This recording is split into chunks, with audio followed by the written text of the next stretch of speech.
noite, irmãos. Estamos aqui mais uma noite reunidos para louvar a Deus. E espero que todos estejam bem reunidos em casa com suas famílias. Vamos pedir a Deus que nesses momentos que estamos passando possam ser abreviados e que possamos em breve nos reunir fisicamente na nossa igreja. Amém? Então vamos iniciar com um momento de oração. Senhor Deus e Pai, obrigado, Senhor Deus, por tua misericórdia em nossas vidas. Senhor, pedimos perdão por nossas falhas, nossos pecados. Te pedimos, Deus, que o Senhor nos ajude e nos fortaleça cada dia mais. Te pedimos, Senhor, a pregação dessa noite com o pastor Walter Aires, que o teu Santo Espírito possa usá-lo para falar a cada um de nós. Por tudo isso te pedimos e agradecemos desde já, em nome de Jesus. Amém. E agora vamos ter um momento de louvor com o irmão Túlio. Olá, irmãos, que a graça e a paz do Senhor esteja com todos. Vamos louvar ao Senhor com este corinho que tem por título Ó, louvai a Deus comigo.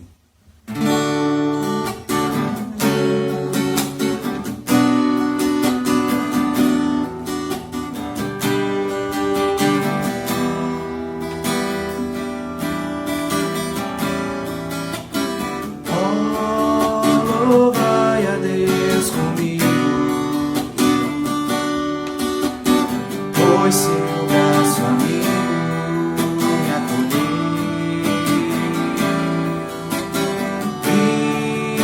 e das trevas do castigo, pra viver consigo me acolheu. Oh, louvai a Deus comigo. Seu braço amigo me acolheu, e das trevas do castigo,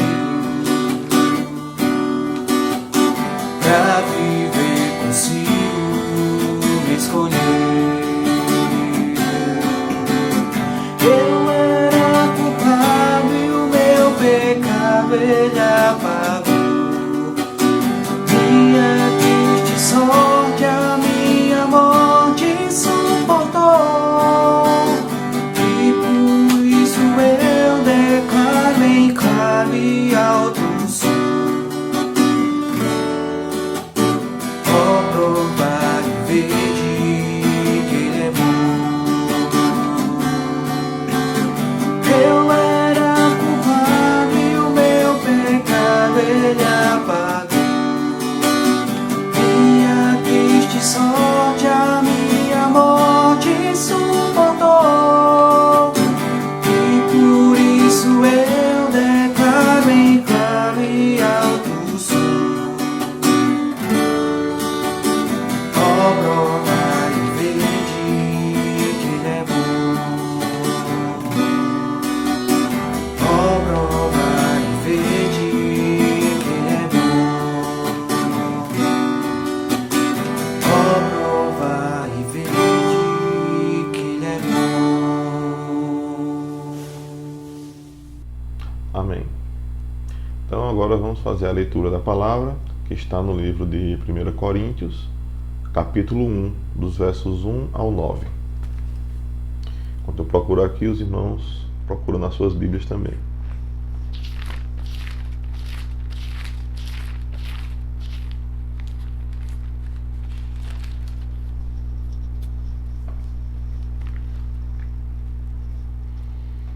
Já encontrei. Todos encontraram?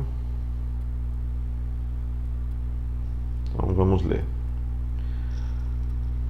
Paulo, chamado apóstolo de Jesus Cristo pela vontade de Deus, e o irmão Sóstenes, a igreja de Deus que está em Corinto, aos santificados em Cristo Jesus, chamados santos, com todos os que em todo lugar invocam o nome do nosso Senhor Jesus Cristo, Senhor deles e nosso. Graça e paz da parte de Deus, nosso Pai, e do Senhor Jesus Cristo. Sempre dou graças ao meu Deus por vós, pela graça de Deus que vos foi dada em Jesus Cristo, porque em tudo fostes enriquecidos nele, em toda a palavra e em todo o conhecimento, como foi também o testemunho de Cristo, como foi mesmo o testemunho de Cristo confirmado entre vós.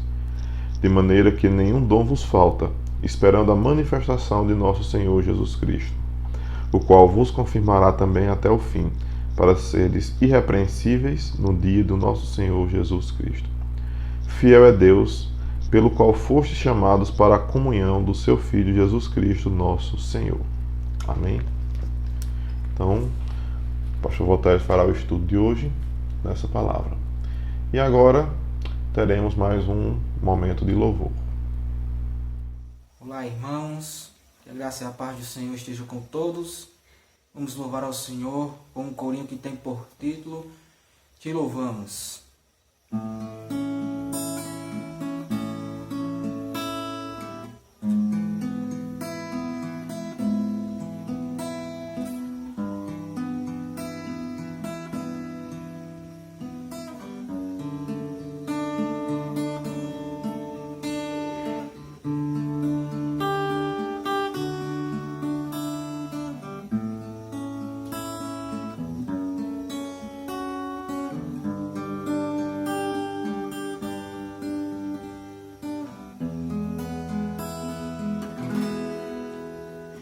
Te louvamos,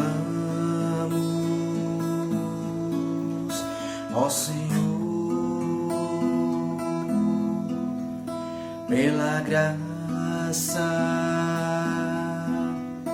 ministrada a nós. Te louvamos, porque nos fizeste caminhar com os vencedores. Te louvamos, ó Senhor, pelo amor que nos conquistou. Te louvamos, pois quebrastes os grilhões que nos separavam. Te louvamos, pois reinaremos sobre a terra e quebrar os grilhões. Somos livres para adorar. Te louvamos, te louvamos, te louvamos, Senhor. Te louvamos, pois reinaremos sobre a terra e quebrados grilhões. Somos livres para adorar. Te louvamos, te louvamos, te louvamos, Senhor.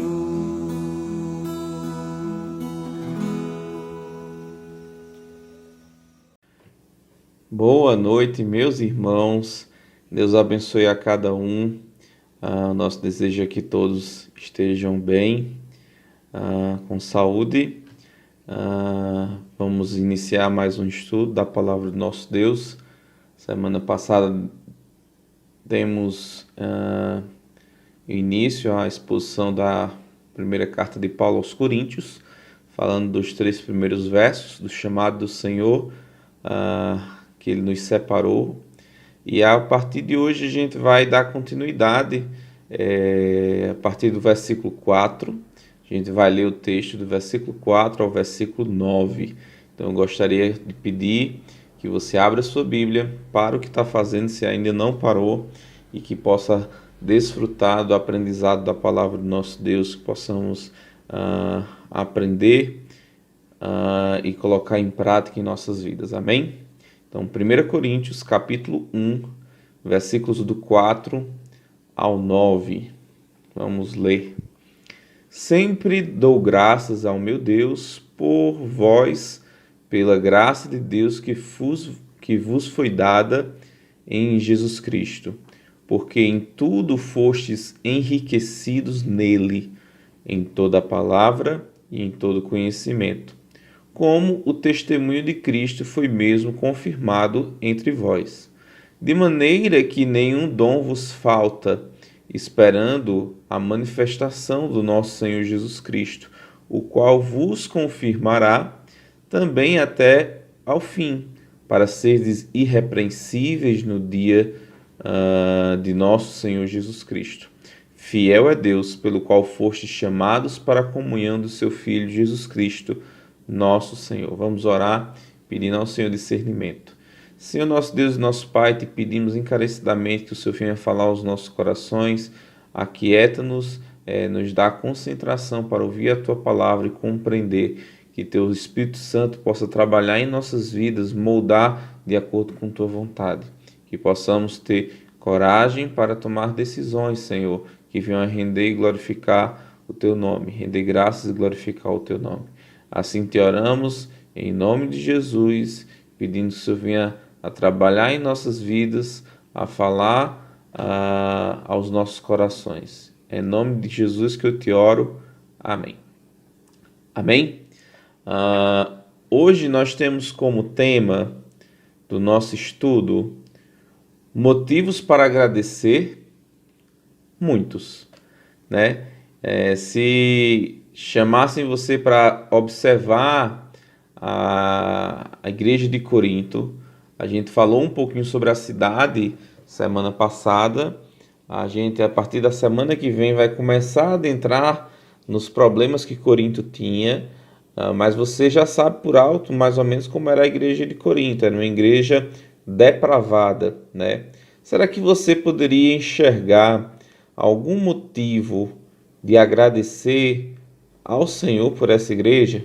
Será que você teria algum motivo de agradecer ao Senhor à medida que essas pessoas, essa igreja existe ou não, né? Então, será que temos motivo para agradecer?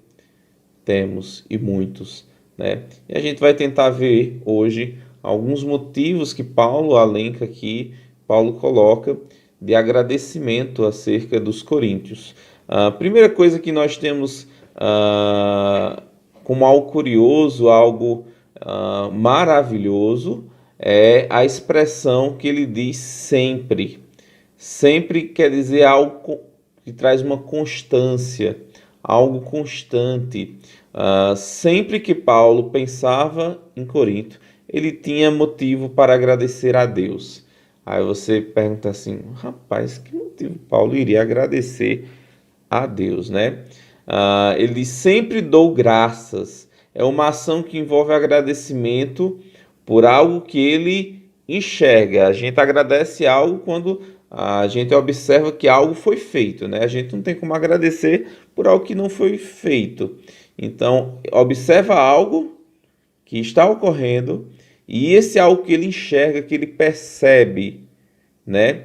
Que foi feito na vida dos coríntios, ele agradece a Deus. Mas qual é o motivo de agradecimento constante de Paulo que ocorreu no passado na vida dos coríntios? O que é que ocorreu que faz com que Paulo agradeça a Deus? Ele diz da seguinte maneira: pela graça de Deus que vos foi dada. O motivo de agradecimento de Paulo é a graça de Deus. Olha só. Existem algumas coisas, alguns aspectos da graça de Deus. Graça significa favor não merecido, aquilo que nós não merecemos, o Senhor faz por nós. E existem alguns aspectos que seria interessante a gente compreender sobre a graça de Deus. Primeiro aspecto da graça, esse é algo que os coríntios recebem e todos aqueles que vão a Cristo recebem, que é a graça relacionada com a culpa. A graça oferece liberdade da culpa, do erro. A graça implica que não somos merecedores. A graça não seria graça se dissesse, por exemplo, olha, eu vou te salvar se você não pecar. Eu vou ser misericordioso, mas... Então, o primeiro aspecto que Paulo identifica ali é o aspecto da salvação, a graça de Deus que foi dada aos coríntios. E isso é motivo de agradecer a Deus, né? Como algo que alguém recebe, né? E nós agradecemos, por exemplo, vamos dizer assim, um pai vê um filho recebendo algo muito gratificante de uma pessoa e o pai ali se sente agradecido por aquela pessoa em fazer aquilo para com aquelas pessoas, né? Para com seu filho. Da mesma forma, Paulo foi uma pessoa que foi resgatada. Paulo foi uma pessoa que foi salva. E quando ele vê que outras pessoas receberam essa graça, e quando ele se lembra disso, ele diz assim, olha, eu tenho um motivo para agradecer a Deus. Sabe qual é o motivo? É que Deus foi gracioso para com esses pecadores, né? A mesma coisa deveria, por exemplo, ser relacionada ao casamento, né? Muitas vezes a gente diz, vou te amar, agora se, né? Quando colocamos os condicionantes, a palavra como graça, amor, misericórdia, perde totalmente o sentido. A graça de Deus, ela não tem implicações na nossa vida no sentido de ter uma correlação, um pré-requisito para que ele exerça graça na nossa vida. O único pré-requisito que existe é sermos pecadores, e todos nós somos pecadores, né? A segunda coisa que nós devemos ver, o segundo aspecto da graça de Deus, é a graça e a obrigação humana. Muitas vezes a gente pensa que Deus vai ser gracioso para conosco, e em contrapartida eu tenho que fazer para pagar essa graça. Esse pagar é algo que a gente pensa de maneira errônea. A gente não tem como pagar ao Senhor. Logo, se existe um pagamento, logo não é graça, né? A Bíblia coloca isso no aspecto do salário. Se você trabalha, então o outro não está fazendo um favor em lhe pagar. Ele está pagando por um serviço prestado. Então, é algo que a gente tem que dissociar da nossa mente, tirar da nossa mente, pensando que a gente está pagando ao Senhor por servir a Ele, por fazer boas obras. A gente não está pagando. A gente é um endividado infinito, que a gente é perdoado. A gente não está pagando ao Senhor. Então, a graça, ela não está associada com alguma obrigação humana. A graça também, ela não se associa com méritos humanos, né? A graça, ela olha por para um pecador miserável, um pecador que não tem nada que mereça que Deus faça algo em prol dele, e a graça vai e faz. Deus, em sua graça, ele vai e faz algo que essa pessoa não merece, que eu mereço, que eu não mereço e que você também não merece, né? No aspecto humano, quando a gente olha na parte horizontal do nosso olhar, vamos dizer assim, a gente vê assim uma pessoa melhor que a outra, uma pessoa que pratica coisas boas, outra que pratica coisas más. Entretanto, no olhar de Deus, na ótica de Deus, todos são miseráveis pecadores, não há nenhum justo, nenhum sequer, porque todos possuem a natureza. Então Deus olha não apenas para o exterior, como nós olhamos de maneira falha, mas Ele olha para o interior, Ele olha para a natureza, para quem de fato nós somos e quem de fato nós somos e a capacidade que nós temos de fazer coisas más, né? Então, a graça, ela não anda junto com a culpa, né? Existem muitas pessoas que vivem sobre a culpa. Entretanto, a pessoa que vive sobre a culpa, ela perde de desfrutar um aspecto maravilhoso, que é o quê?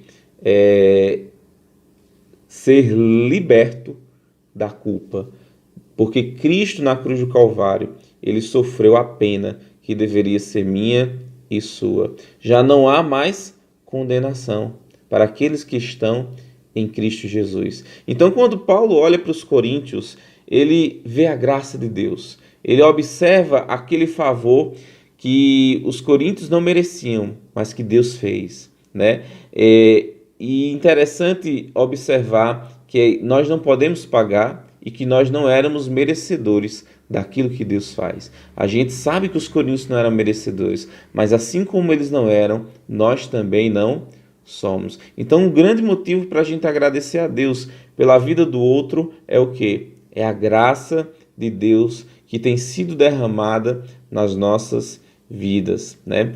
A primeira vantagem de nossa posição que nós vimos semana passada, da nosso chamamento, da nossa vocação de ser santo, é algo que nos foi dado. Se foi dado, é algo que já está no passado, é algo que é garantido, é algo que foi dado, né? A graça é algo que nós não merecemos, ela nos livra da culpa e não temos condição de pagar e nem somos merecedores. Então, o primeiro aspecto que Paulo olha para a vida dos coríntios e é um motivo de agradecer a Deus é a graça de Deus derramada na vida daquelas pessoas que não mereciam o favor do Senhor, né? Que não tinham como pagar o favor do Senhor e que o Senhor, em sua graça e sua misericórdia, faz com que essas pessoas possam ser libertas da culpa do pecado, né? Então, é um aspecto extremamente importante que nós devemos atentar, que nós devemos perceber na vida de Paulo e no motivo que ele encontra para agradecer ao Senhor. Quando vemos Paulo olhar para os coríntios e enxerga o motivo para agradecer, a gente fica maravilhado, né? Pois ele vê a graça do Senhor, ele enxerga algo que muitas vezes nós não enxergamos quando olhamos para um outro irmão, quando olhamos para a nossa igreja, quando olhamos para o corpo do Senhor, a igreja do Senhor, né? Muitas vezes nós não queremos perceber essas coisas, né? Nós não queremos enxergar. Essa graça que Paulo fala dos coríntios só pode ser desfrutada se você estiver em Cristo. Se você não estiver em Cristo, você não pode desfrutar. Então, é óbvio que essas pessoas estavam em Cristo. E Paulo, à medida que vê que eles estavam em Cristo, vê as coisas que eles têm em Cristo, na pessoa de Jesus Cristo, né? Será que você hoje que está ouvindo, você está em Cristo? Você desfruta desses benefícios disso hoje, né?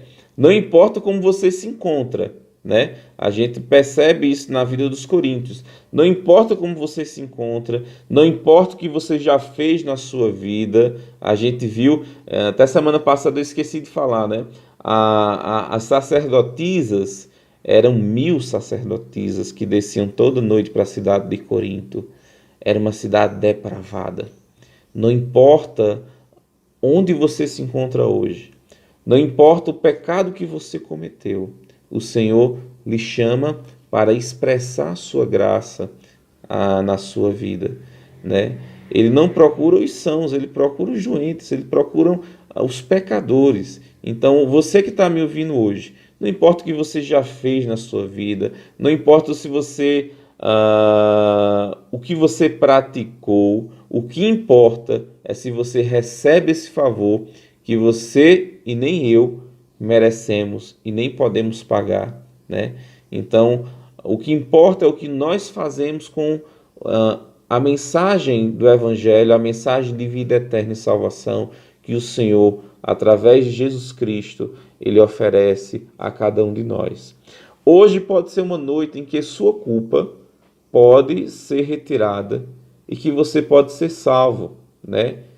Pois lá no madeiro, Jesus Cristo, na cruz do Calvário, Ele levou a culpa daqueles que depositam sua confiança nele, de maneira que essas pessoas não experimentam mais condenação, mas unicamente a graça do Senhor. Será que você pode dizer que experimenta a graça do Senhor? A gratidão de Paulo levava ele a exaltar a pessoa de Jesus Cristo, né? De tal modo que ele cita do verso 1 ao verso 9 simplesmente 9 vezes o nome Cristo, o nome Jesus Cristo, e 4 vezes o nome Deus, né? O objeto do agradecimento foi a graça que foi dada aos coríntios. Isso nos leva a fazer uma reflexão acerca de 2 verdades. E agora eu queria falar com você que é crente na pessoa de Jesus Cristo, né? O primeiro aspecto que eu gostaria de falar para os irmãos é o ato de agradecer. Temos tratado, por exemplo, no culto da mocidade, sobre os pecados da quarentena, e um desses pecados é a atitude da ingratidão, né? A ingratidão. A palavra de Deus nos fala que uma das características dos últimos tempos é a ingratidão. Em 2 Timóteo, capítulo 3, versículos 1 e 2 diz: Sabe, porém, isto, que nos últimos dias sobrevirão tempos trabalhosos, porque haverão homens amantes de si mesmos, avarentos, presunçosos, soberbos, blasfemos, desobedientes a pais e mães, ingratos, profanos. Então, a ingratidão é uma característica dos últimos tempos, de uma pessoa que o amor se esfriou. Então essa pessoa é ingrata, ela não reconhece, né? A ingratidão é não reconhecer aquilo que se faz em prol ou em favor de algo ou de alguém. Nesse caso, o que Deus faz pela sua igreja. Paulo, sempre que lembrava dos coríntios, ele tinha motivos para agradecer ao Senhor. Por exemplo, você já agradeceu hoje pela sua igreja local? Você tem motivos para agradecer? Será? Será que você consegue enxergar na sua igreja aquilo que o Senhor faz por ela? A graça dele, o amor, a misericórdia dele? Você agradeceu hoje ao Senhor pelos seus irmãos em Cristo? Né? Paulo consegue enxergar motivo para agradecer, onde não havia motivos para agradecer. Porque a perspectiva dele não é uma perspectiva centrada em si mesmo, mas é centrada em Cristo, naquilo que o Senhor tem feito, naquilo que o Senhor está fazendo, naquilo que o Senhor vai fazer, né? Um motivo constante de agradecimento. Sempre dou graças. Segunda coisa que podemos atentar nessa lição que estamos vendo é que não há agradecimento direcionado a Deus pelas atitudes dos coríntios, mas unicamente as atitudes de Deus em relação aos coríntios, a graça de Deus.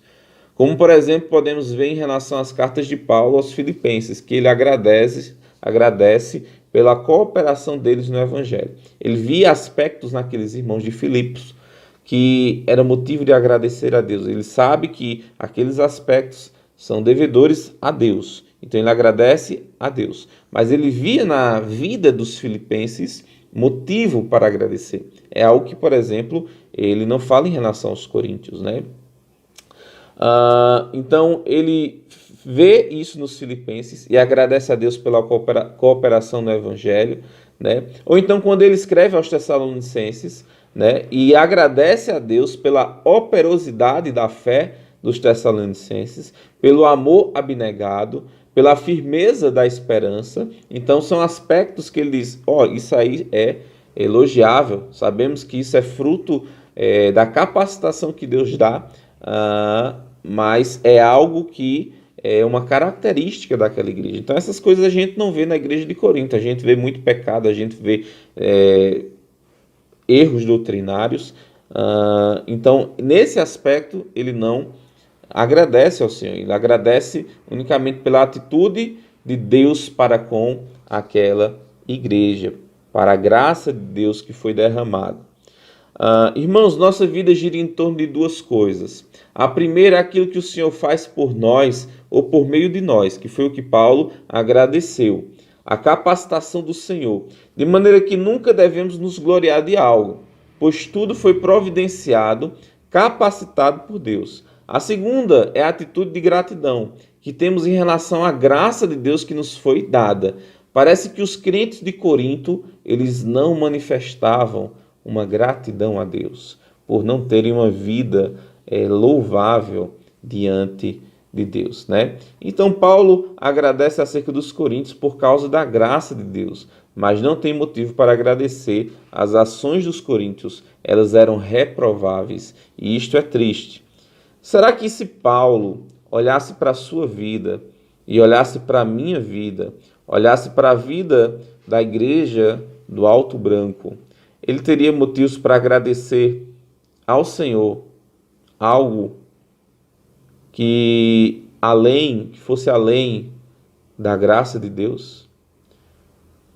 Tudo é graça de Deus. Tudo é feito pelo Senhor, né? Mas será que ele poderia falar como aos filipenses? Olha, vocês cooperaram, vocês fizeram, vocês fazem isso ou aquilo? Ou não? Aqui nós encontramos um aspecto extremamente importante. Motivo de agradecimento de Paulo: a graça do Senhor. A graça do Senhor, ela não é condicional. A graça do Senhor, ela não é, vamos dizer assim, pagável. Não tem como a gente pagar, realizar um pagamento por ela. A graça do Senhor, ela é manifesta àqueles que necessitam. Independente da resposta, vamos dizer assim, ou da gratidão, do ato de gratidão daqueles que são agraciados, né?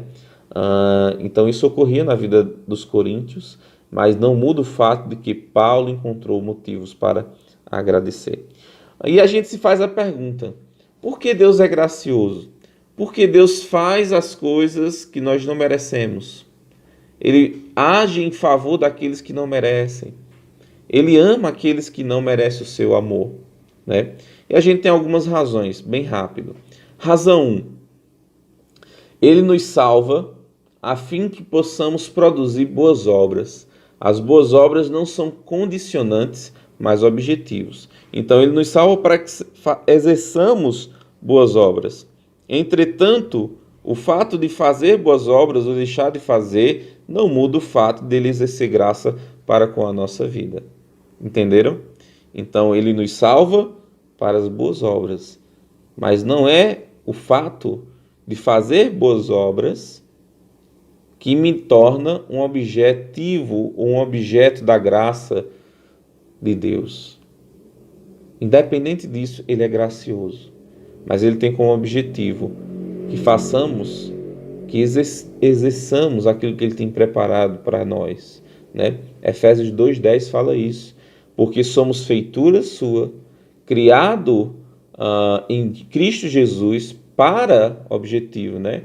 As boas obras, as quais Deus preparou de antemão para que andássemos nela, né? Segunda razão, para nos conceder bênçãos.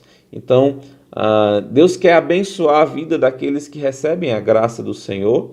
Sim, né?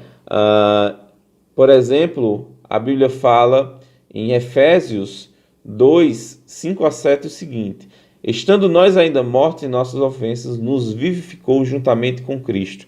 Pela graça sois salvos. Ele nos ressuscitou juntamente com ele e nos fez assentar nos lugares celestiais em Cristo, para mostrar nos séculos vindouros as abundantes riquezas de sua graça pela sua benignidade para conosco. Ele quer ser benigno para conosco. A palavra de Deus também nos diz que nós temos toda sorte de bênçãos nas regiões celestiais. Ele também diz que as coisas inefáveis, que ao homem não é lícito falar, são as coisas que Deus tem preparado para aqueles que o amam, né? Então, isso são as razões pelo qual Deus exerce graça para conosco. A terceira razão e principal é que Deus exerce graça para glorificar a si mesmo, para se glorificar, pois ele é digno, né? Efésios 1:6 diz que para o louvor da glória da sua graça, pelo qual nos fez agradáveis a si no amado. Olha só, ele nos fez agradáveis a si por meio do amado, que é Cristo. Cristo foi o meio de nos tornar agradáveis a ele mesmo, para o quê? Para que ele receba louvor da glória da sua graça, do favor que ele atribui, que ele exerce em nós sem que nós mereçamos, né?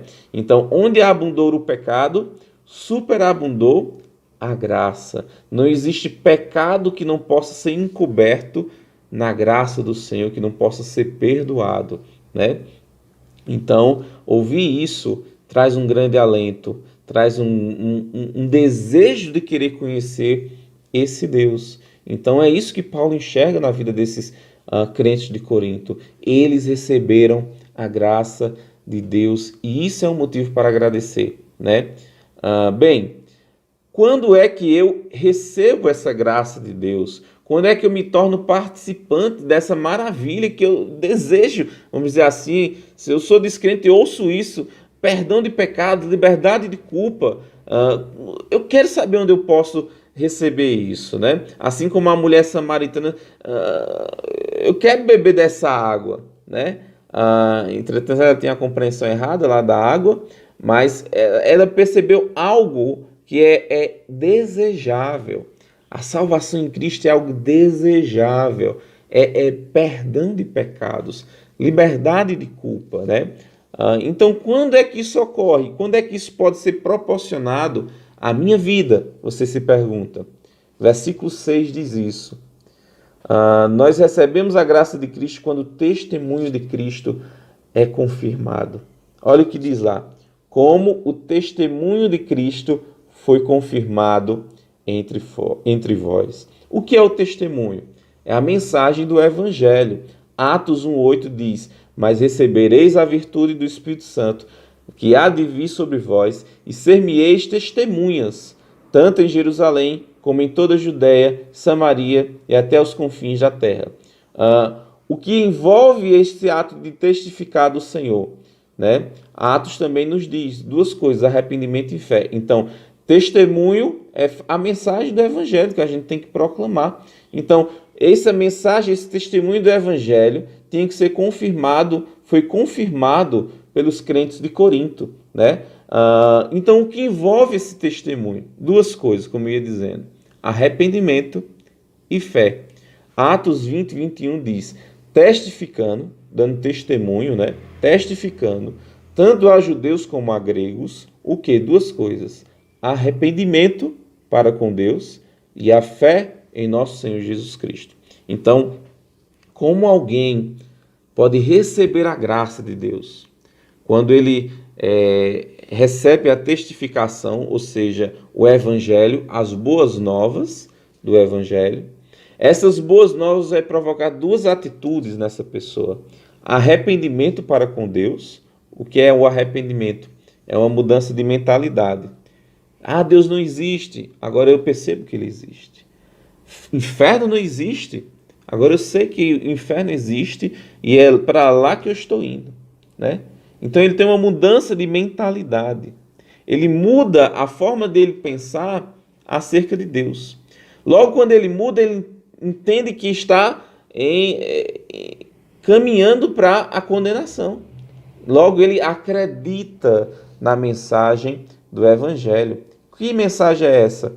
Que Jesus Cristo, segundo as Escrituras, foi morto, foi sepultado e ressuscitou segundo as Escrituras. Que ele morreu em nosso lugar, foi sepultado e venceu a morte, né? Então, essa mensagem do Evangelho é a mensagem que nós cremos quando aceitamos a Cristo. E quando aceitamos a Cristo, aceitamos esse testemunho.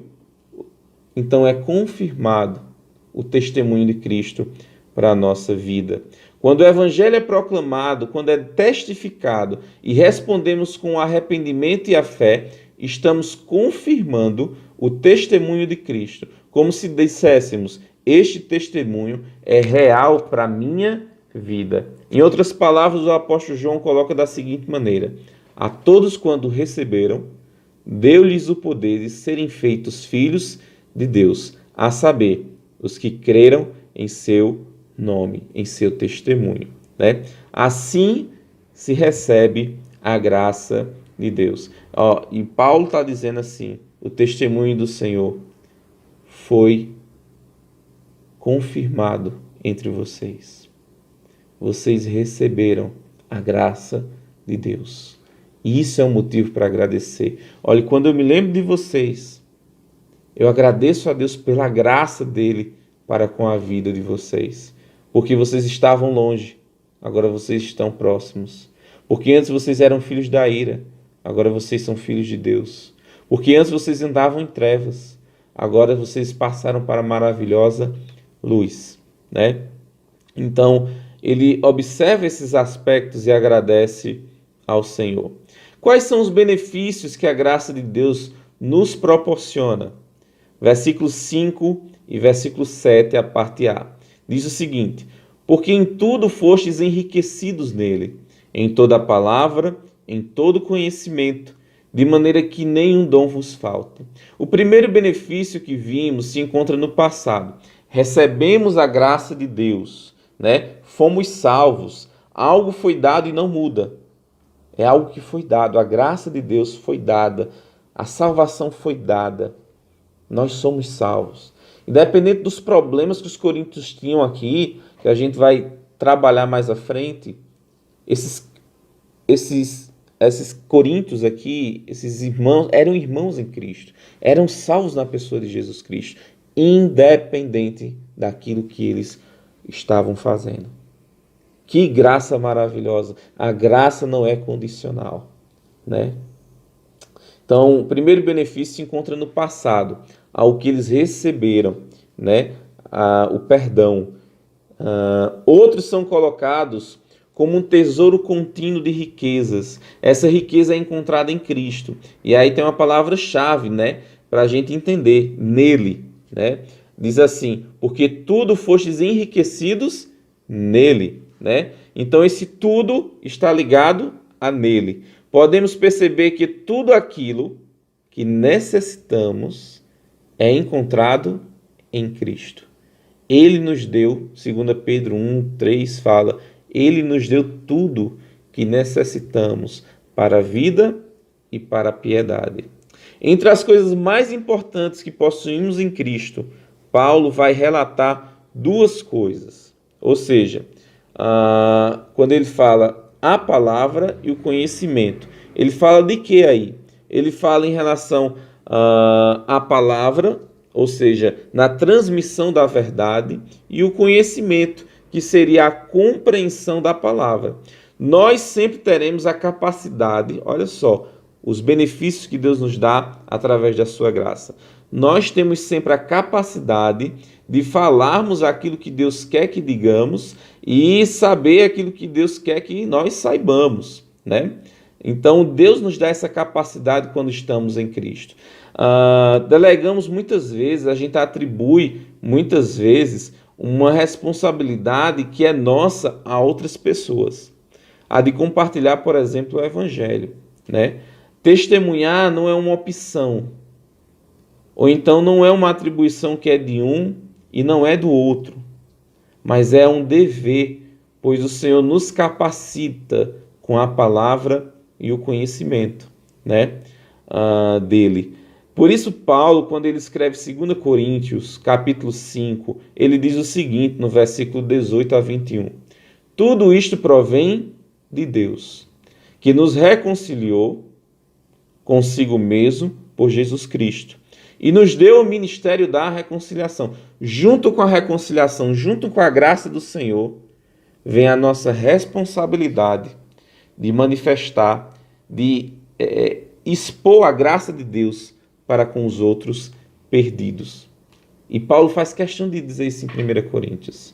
Ele diz, vocês receberam a graça, eu louvo a Deus pela graça, mas junto com a graça, ele também vem o benefício da palavra e do conhecimento, da transmissão e da percepção daquilo que Deus diz para a nossa vida. Então, se passamos pela graça, se conhecemos a graça de Deus, Deus nos dá a condição de apresentar essa graça aos outros, né? O texto continua lá de 2 Coríntios dizendo que ele nos deu o ministério da reconciliação. Você quer um ministério na igreja? Você tem um ministério. Sabe qual é o ministério que todo crente tem? Proclamar o evangelho. Essa é uma responsabilidade que todo crente tem, né? Essa era uma responsabilidade que os coríntios tinham. Independente dos problemas que ele tinha, que os crentes lá tinham, ele relembra das bênçãos do Senhor e ele relembra das capacidades que esses crentes tinham.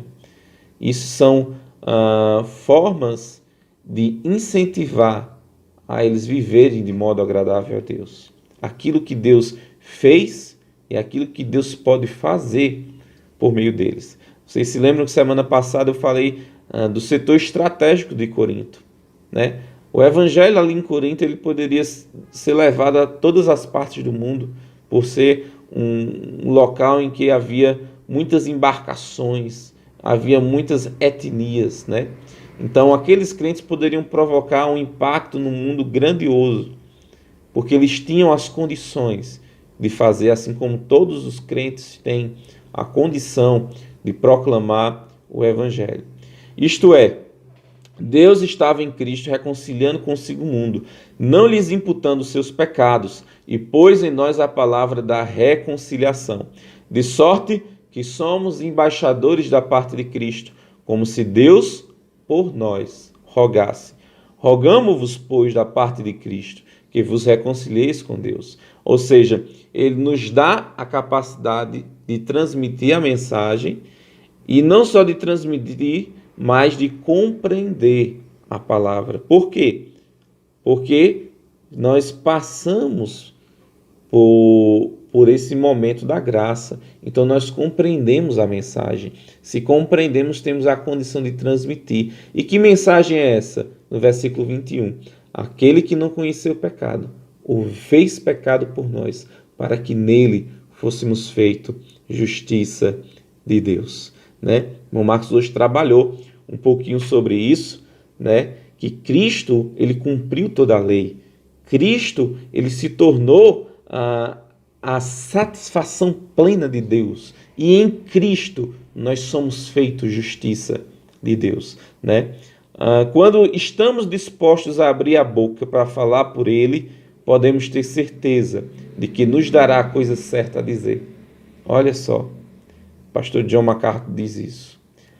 À medida que Paulo coloca esses dois dons, essas duas capacitações que Deus nos dá, né? O do conhecimento e o da transmissão, como nada faltando, ele diz o que é necessário para ter uma vida plena no Senhor, né? Mas existe, além desses benefícios da graça de Deus, então, ou seja, tem muitos motivos para dar graça, para agradecer a Deus, né? A graça dele tem implicações, tem consequências.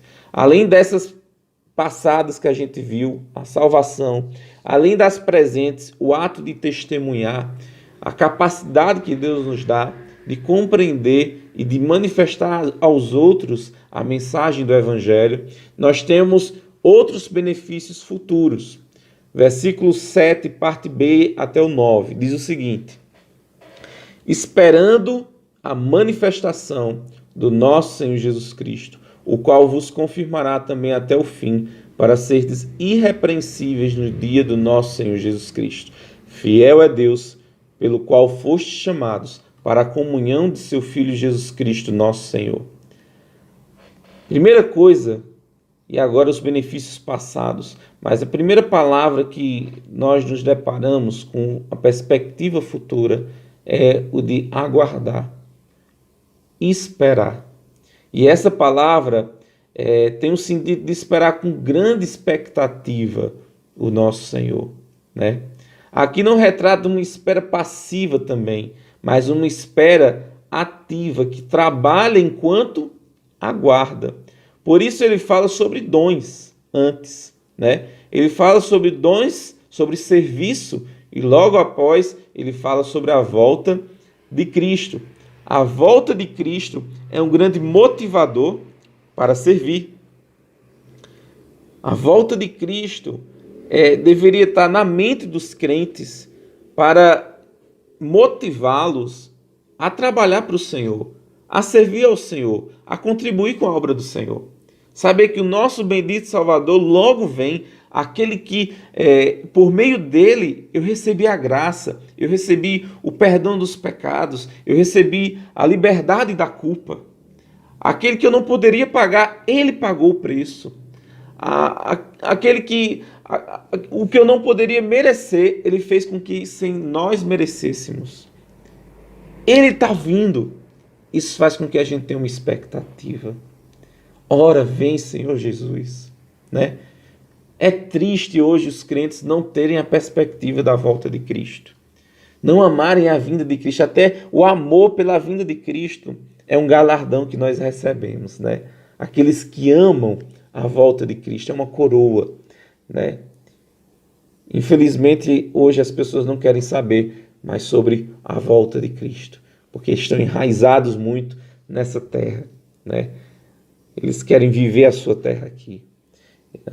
Eles querem muitas vezes ser como os coríntios, desfrutar aqui da terra e perde a perspectiva eterna, né? Deixa eu beber água que estou ficando sem voz. Então, a perspectiva que deve motivar os crentes é a volta iminente de Cristo, né? Essa expectativa faz com que a gente trabalhe, faz com que a gente seja ativo na obra do Senhor. Aqui a gente pode ver a importância de ter em mente o porvir. A Bíblia diz em 1 João que quando o Senhor voltar, seremos como Ele é, pois assim como Ele é, o veremos. Então, nesse momento, Paulo, nessa carta, vai relatar problemas espirituais que estes irmãos estavam passando, mas dá uma garantia. Quando o Senhor vier, vocês serão como Ele é, irrepreensíveis. Que motivo para agradecer a Deus. Ele não olha as falhas dos irmãos. Simplesmente. A perspectiva dele, a princípio, é o quê? É agradecer a Deus, porque esses irmãos pecadores um dia serão irrepreensíveis. Isso não é justificativo, irmãos, para que a gente tente justificar o nosso pecado. Tanto é que após o versículo 9, ele vai começar a tratar dos pecados dos irmãos, dos pecados daquela igreja, né? Não é de modo algum justificativa, mas o que encanta Paulo é saber que Deus vai trabalhar na vida daqueles irmãos até o ponto deles se tornarem irrepreensíveis na vinda do Senhor. Todos nós seremos assim, teremos um corpo glorificado, seremos irrepreensíveis, seremos como o Senhor é, né? Teremos as mesmas atitudes.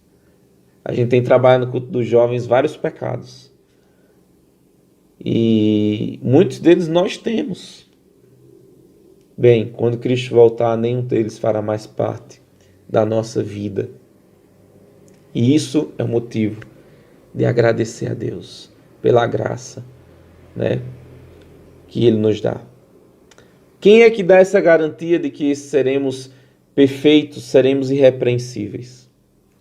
Bem, aquele que é fiel. E é interessante que o texto diz, fiel é Deus. Ele não diz, Deus é fiel. O peso da expressão fiel é Deus é muito maior, né? Fiel é Deus. Ele diz, vocês serão irrepreensíveis. Quem garante isso? Aquele que chamou, lá no versículo de 1 a 3. Chamados para ser santos, né? Fiel é Deus, pelo qual esse Deus fostes chamados. Olha, se vocês foram chamados, ele está dizendo, e esse testemunho de Cristo foi confirmado, ou seja, vocês aceitaram através do arrependimento e da fé. Isso é algo que já vocês receberam. A garantia que você tem é o quê? Que você será irrepreensível diante de Deus. Quem garante isso? Aquele que vos chamou para a comunhão de seu Filho, né? Aquele que chamou para a comunhão, ele nos santificou, ele nos separou. Este é quem garante. Que bênção maravilhosa Mas talvez alguém que nos ouve hoje ainda não desfrute disso, da graça do Senhor, do perdão dos seus pecados, da misericórdia dele, do amor dele, né? Talvez você ainda não aceitou o testemunho do Senhor na sua vida. Mas hoje talvez seja a oportunidade que você tem de reconhecer que você é um pecador e que Jesus Cristo, lá na cruz de Calvário, derramou a sua vida em seu favor. E quando você reconhece isso, quando você crê nisso, que ele morreu em seu lugar, quando você se arrepende de seus pecados, o testemunho de Jesus Cristo é confirmado. Você recebe a graça da salvação. Você recebe os benefícios dessa graça, a capacidade de compreender essa mensagem e de transmitir. Não apenas isso, você recebe os benefícios futuros, né, de ser irrepreensível. De muitas vezes esse pecado que você luta, você não vai precisar mais lutar contra ele no futuro, na volta de Cristo, porque um dia você será como ele é. Você pode desfrutar dessa graça. Recebam em seu coração. Temos motivos, sim, irmãos, independente da falha da igreja, dos membros, de agradecer a Deus. Sabe por quê? Porque um dia os membros, com todas as suas falhas, serão transformados e serão como o Senhor é. É por isso que Paulo, a primeira coisa que ele faz na carta, não é tratar de problema, é o quê? Olhar como Deus olha. Isso é o que eles são em Cristo. E a partir do versículo 10, que a gente vai ver semana que vem, ele vai dizer: isso é o que vocês são em Cristo. Se portem agora como aqueles que são de Cristo. Que possamos, irmãos, saber que somos de Cristo, que desfrutamos da graça do Senhor e possamos viver de modo agradável a Deus. Então, você conhece a Cristo, saiba disso e viva de modo condizente ao chamado. Você que não conhece a Cristo, que ainda está no lamaçal de pecados, entregue sua vida a Cristo. Conheça a graça e a misericórdia dele essa noite. Deus abençoe a cada um de vocês e tenha uma ótima semana. Não deixem que Satanás retire aquilo que foi plantado em seu coração hoje. Sejam gratos. Deus abençoe e tenha um ótimo final de domingo e um bom sono. Em paz me deito e durmo, porque só Tu, Senhor, me fazes habitar em segurança. Deus abençoe. Amém por esse estudo. Que cada irmão possa se fortalecer nessa palavra, que cada irmão possa buscar crescer na palavra do nosso Senhor. Amém? Então, estamos encerrando o culto desta noite. Esperamos que todos os irmãos fiquem bem durante toda essa semana. Procurem estar fazendo suas leituras, fazendo seus momentos de oração, de devocional e buscando se fortalecer na palavra.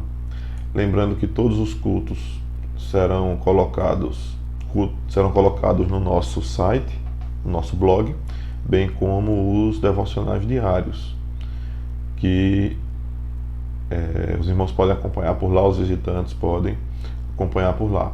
O endereço é esse que está aparecendo aqui embaixo. Então, alguns podem ser encontrados no canal do YouTube, mas os devocionais só lá no nosso blog, ok? Então, que estejam todos bem, uma boa noite a todos e até semana que vem.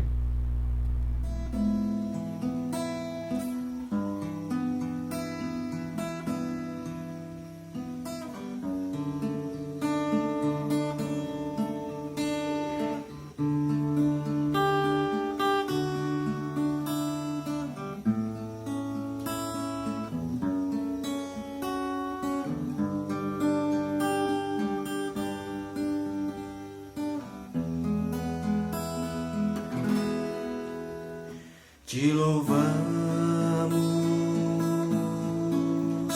ó Senhor, pela graça ministrada a nós. Te louvamos, porque nos fizeste caminhar com os vencedores. Te louvamos, ó Senhor, pelo amor que nos conquistou. Te louvamos, pois quebrastes os grilhões que nos separavam. Te louvamos, pois reinaremos sobre a terra e quebrar os grilhões. Somos livres para adorar. Te louvamos, te louvamos, te louvamos, Senhor. Te louvamos, pois reinaremos sobre a terra e quebrados grilhões. Somos livres para adorar. Te louvamos, te louvamos, te louvamos, Senhor.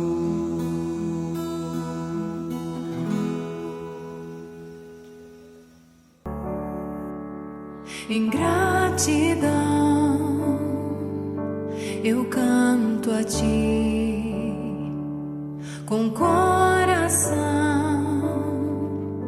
venho adorar.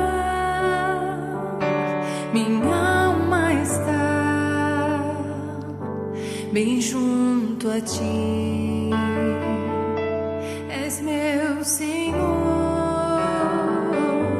meu Salvador.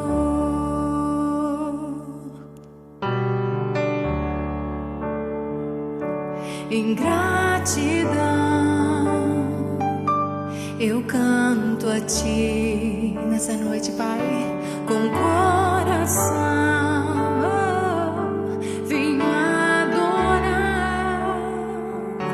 Minha alma está bem junto a ti, és meu Senhor, meu Salvador.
Meu Salvador.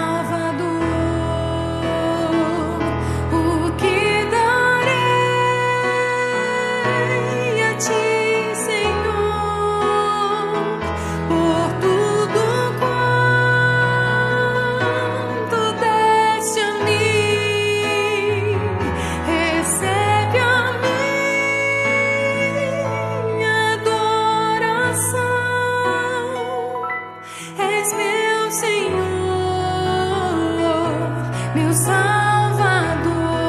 O que darei? O que darei a ti, Senhor, por tudo quanto deste a mim? Recebe a minha adoração. És meu Senhor, meu Salvador.